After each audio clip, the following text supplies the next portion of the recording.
I was summoned to the Royal London Hospital on a very cold, dark January afternoon. She had been taken there straight from the airport after her holiday in Vietnam. We had no idea she was to stay 8 weeks, since at that stage she was just complaining of blurred vision. Emma's condition deteriorated so much that it took 3 weeks for them to diagnose ADEM, acute disseminated encephalomyelitis, and it took us quite a while to get our tongues around that. Thanks to the brilliant team of doctors, physios, psychologists, speech and language, and occupational therapists, she was ready for rehab at Queen Square, the National Neurological Hospital, right in the centre of London. By this stage, she'd had to learn to speak, feed herself, difficult because of the one-sided inattention, and even to walk again. At Queen Square, she moved on to making a cup of tea, as such a simple task we take for granted, which frustratingly for her was very difficult. The sequence of elements of everyday tasks were very challenging, and sometimes still are. Great progress was made, however, and after 16 weeks from that day when she went into the Royal London, she was home back at her flat, and there was a party. Emma's rehabilitation has revolved around quite a bit of serious socialising, and it's definitely helped.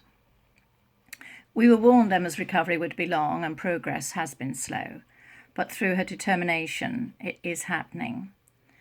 There is still some injury to her brain, resulting in memory loss, mostly short term, which does still affect her daily life.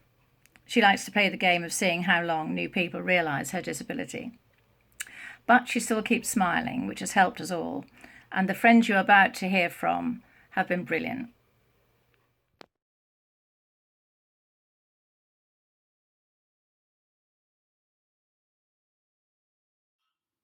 Hi, I'm Emma's friend Sarah, and I'm going to talk a little bit about some of the issues Emma has with space and time. She struggles a little bit with the concept of time and age. And one thing that used to make us laugh a lot when she was in hospital was whenever she was asked how old she was, she would always say about 10 years younger than she actually was, which, to be honest, is something that she still does, even though I think she sort of grasped it a little bit more now. Um, she also struggles a bit with space, so in terms of getting around and navigating. Bless her, she was coming back from Roehampton, which is quite a long journey for her anyway, and she changed onto the second bus, got confused, got on the wrong bus, and an hour later ended up back at Roehampton where she started from. But I think what's great and really inspiring about Emma is that, despite these obstacles and these hurdles and setbacks, she always seems to pick herself back up again, motivates herself, and keeps pushing and moving forward. Bye.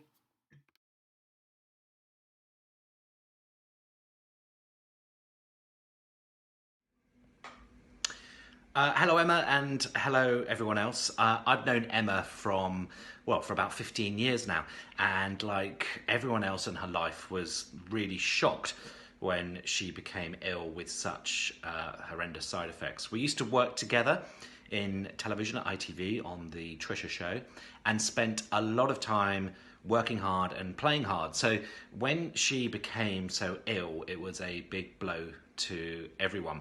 I remember going to see Emma in the hospital over the first few weeks of her illness. Emma openly admits that she can't really remember any of this at all, and relies on her friends and family for stories about this difficult time.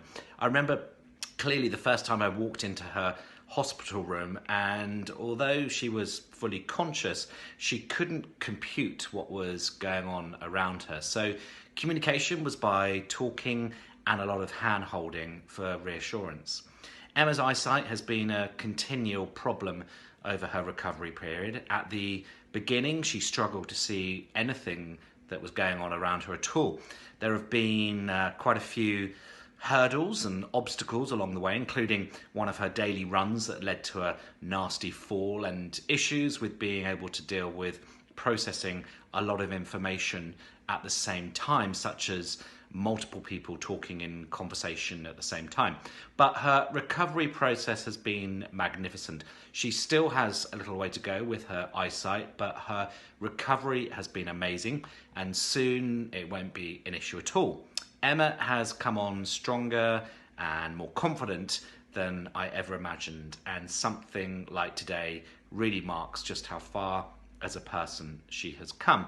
And although she will never admit to this, she really is a huge inspiration to others. I hope you all enjoy your day today.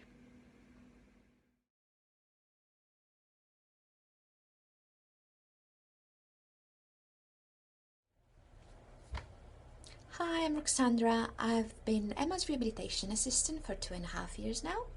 Emma and I are working together on a weekly basis on different rehabilitation tasks, one of which is working with numbers. This is one of the tasks and targets that Emma has set for herself from our very first session. I remember that moment when I met Emma and I asked her what could I help her with, and she automatically said, numbers. I need help with numbers. They just don't make any sense to me anymore. Emma used to be very good with processing numbers, but due to her brain injury she acquired dyslexia, and that means that she finds it quite challenging to read and process words and numbers. And numbers, as you might have guessed, are particularly challenging for Emma. So in that moment, when I met her, I asked her, okay, how bad is this? Can I just ask a very basic question in maths? What does 1 plus 1 make? And you would think, that's a very simple one. Anyone can answer it. Although Emma, in that moment, couldn't. So I realized we had to start from scratch. And it was a challenge for me as well, because I had never had to teach or help anyone relearn maths and numbers again. And I did it with Emma. We found different exercises. We just tried to see what works. I remember looking into colorful and funny timetables. There was one with giraffe, or anyway, funny animal.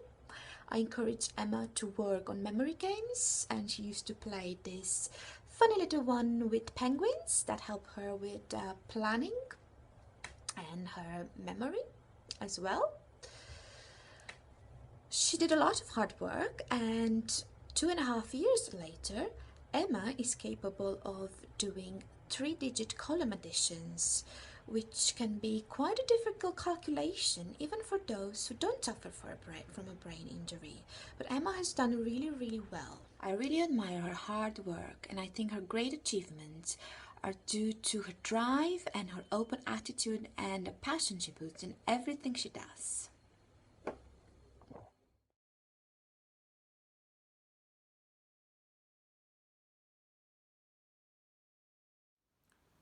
Hi, I'm Sam, Emma's friend and flatmate.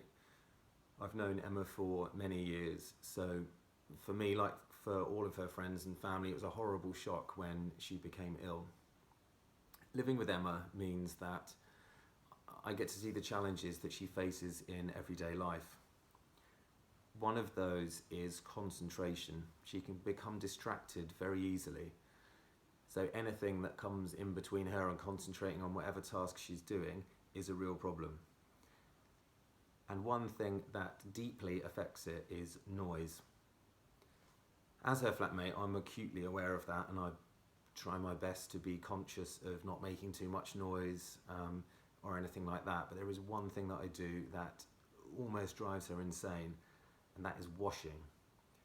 The sound of the washing machine makes it basically impossible for Emma to do anything else whilst that sound is echoing around the room.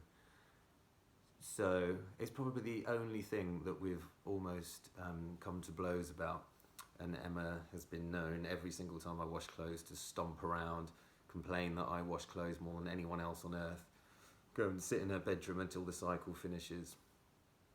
But Emma is an inspiration to me.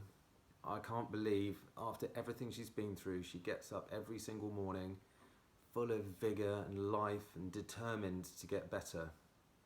It honestly is amazing to see, and makes me think I should never complain about anything that's going on in my life, because she is such an amazing person. Right, while she's there with you, I'm off to do some washing.